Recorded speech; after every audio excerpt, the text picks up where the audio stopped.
नमस्कार, मैं doctor Renu Makwana, fetal medicine specialist, Vasundhara hospital Jodhpur.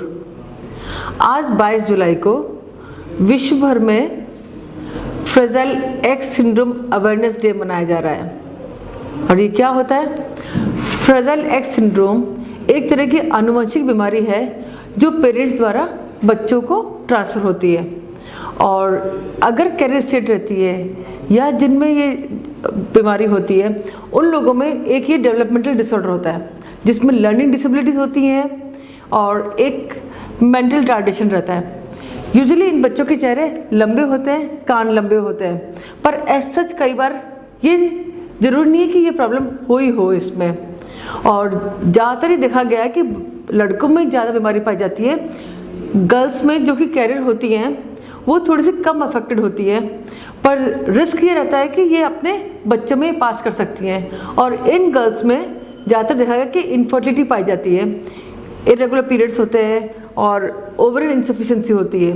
अब IVF या ART की हेल्प से ये कंसीव भी कर लेते हैं, पर रिस्क रहता है कि बच्चों में पास हो नहीं जाए।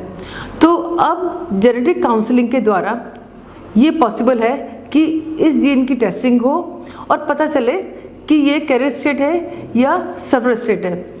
और ये डेवलपमेंटल प्रॉब्लम एक तरह से ऑटिज्म का एक स्पेक्ट्रम है।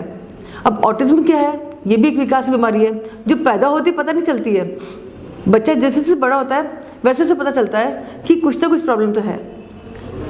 लैंग्वेज प्रॉब्लम हो सकती है, सोशल रिलेशन प्रॉब्लम हो सकती है, और कुछ रिपीटेटिव डिसऑर्डर्स होते हैं। बच्चा एक काम करता है, बार बार करता ही रहता है।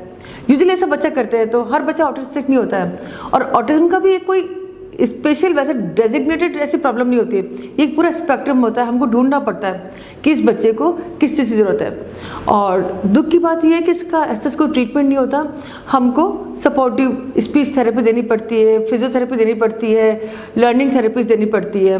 तो as such rearing of these child becomes challenging for the person itself and family too।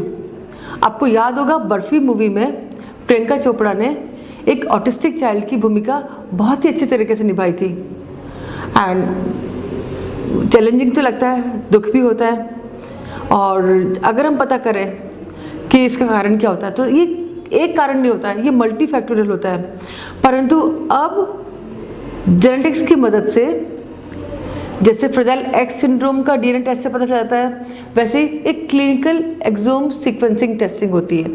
तो सफरर बच्चे में अपन टेस्ट कर लेते हैं, और इस बच्चे में तो कुछ नहीं कर सकते, पर नेक्स्ट बच्चे को हम जेनेटिक काउंसलिंग के माध्यम से हम कुछ हद तक नेक्स्ट जनरेशन को हम प्रोटेक्ट कर सकते हैं। सो इसके बारे में अवेयरनेस की ज़रूरत है, इसके बारे में खुले दिल और दिमाग की ज़रूरत है, और इस चीज़ को एक्सेप्ट करने की ज़रूरत है।